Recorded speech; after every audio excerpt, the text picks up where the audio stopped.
first, guy, we're gonna make homemade chicharron with the pork skin from a pork shoulder. Okay, so this is the skin right here removed from a pork shoulder.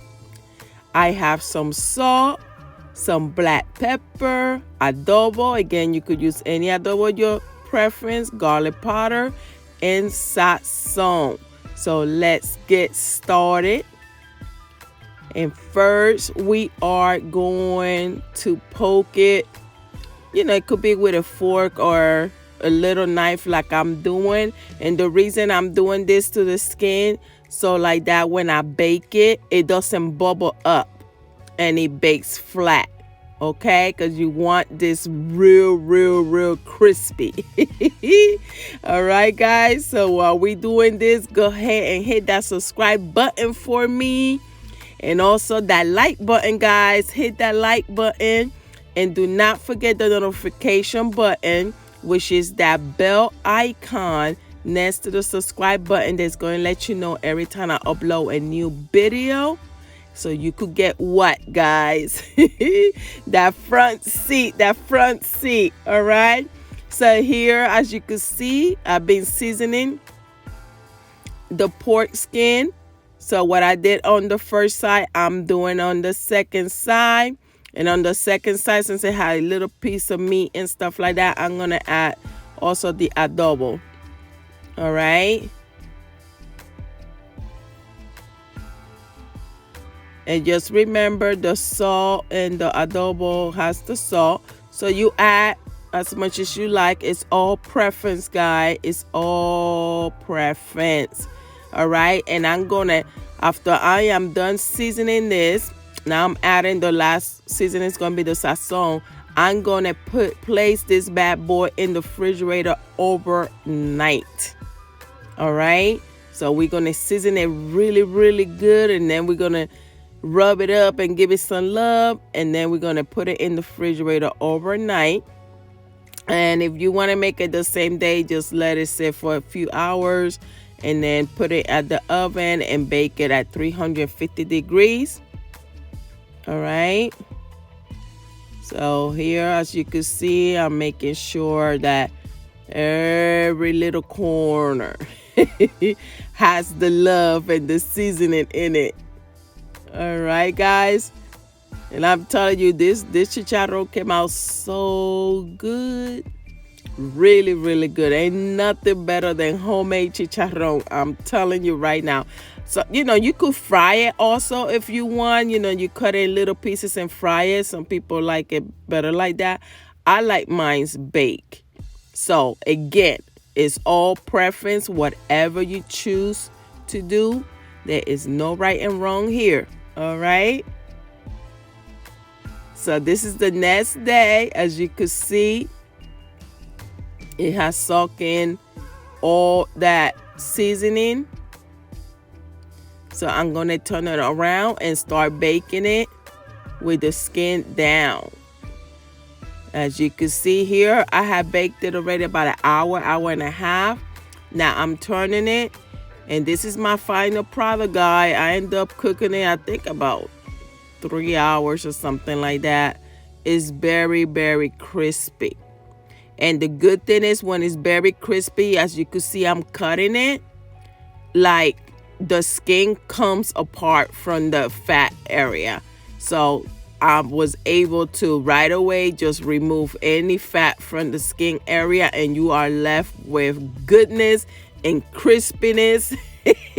And when I tell you this stuff was delicious, it was delicious. Now, this is the fried pork that I already posted the recipe on Wednesday. Okay, this is the rice, the fried pork. Go check out that recipe so you could know how to do it. And I'm telling you, this pork came out so look, and that was like leftover. And look, it's still so tender. Been in the fridge. I just took it out of the fridge and it's so tender. I barely have to press down on that knife. I mean, that pork, ooh, it was delicious. Okay, that's all I can say. So as you can see, I have and here the broth from that meat, I save it also in the fridge. Like I told you guys, you could always use it for other things. And here, since it's been in the fridge, the fat separate, and I strain it, and I'm gonna use my broth. And I also added a little bit of chicken bouillon to it and put it on the stove so it could start heating up for me. All right, we're gonna use that. Here I slipped my finger, so I had to take a break, and I had to put band-aids and a glove on and all that stuff. But I'm back to it, guys. I'm back to it, okay? So here I'm being a little more careful because my hand is hurting at that moment. But it's a different way of peeling the plantain. So right now I'm just slicing it down, making sure I don't remove a lot of my plantain, just the skin. Just the skin. All right? So I'm as you could see, yeah, my hand was in pain, guys. But the show must go on. So here I am slicing it this way. You always see me slicing it the correct way, but since I injured my hand, I'm having a little difficulty. So here now I am slicing it in small little pieces. I have the fire heating up the oil on medium high, and now we're gonna get the garlic ready. So I usually use a little bit of adobo, and I use 1 or 1.5 clove of garlic per plantain. All right, it all depends on the size of the garlic. So here I mash that up. Now I'm gonna add about a tablespoon of butter, and I'm gonna mash that up too and have it ready. So we're gonna go over the stove, and now we're gonna start frying our plantain. Okay, make sure your oil is hot, but it's not so hot.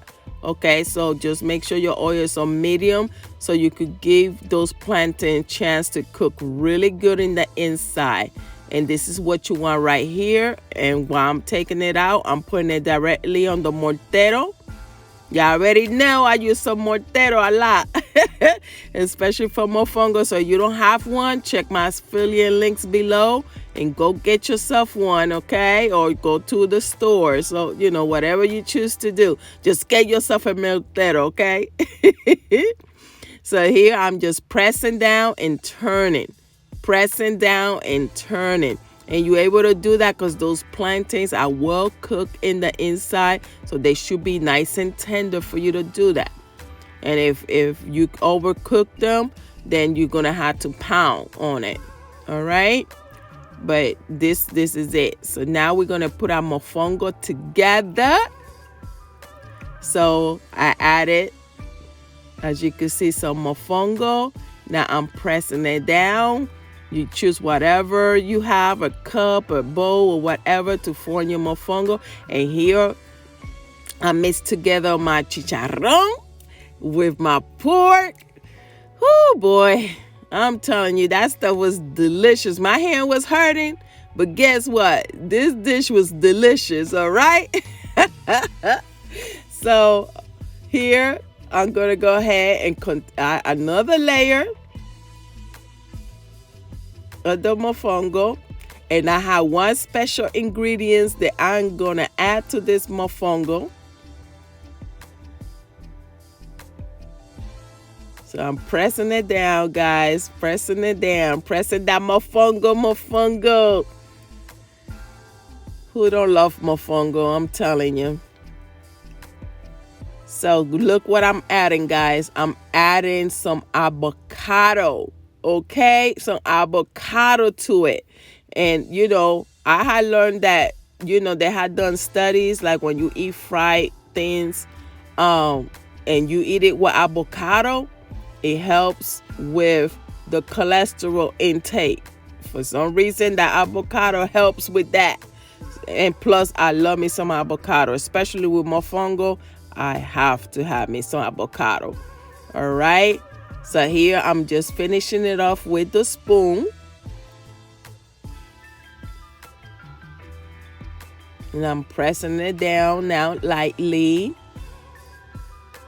I just want it to stick together, but I have my avocado in there. And here, guys, I added a little bit of that Chardonnay wine to my broth. Ooh, I'm telling you. Flavor, flavors, flavors. Okay? So this is our look at that chicharron, guys. Look at that chicharron speaking to you like, come and eat me. So here I am pouring some of that pork broth, and now I'm laying some of that fried pork over it with the onions and pepper. I'm showing you slow motion because listen, this type of delicious food, like, you just want to just take your time and eat it and enjoy each little bite. The same way I putting it on here in slow motion, that's like and they just enjoy each bite. I am so telling you guys, this is so good, so good. And I'm sure you're going to enjoy each bite of it. And then sit and watch one of your favorite shows and move. Oh, Lord. I'm talking about relaxation at home.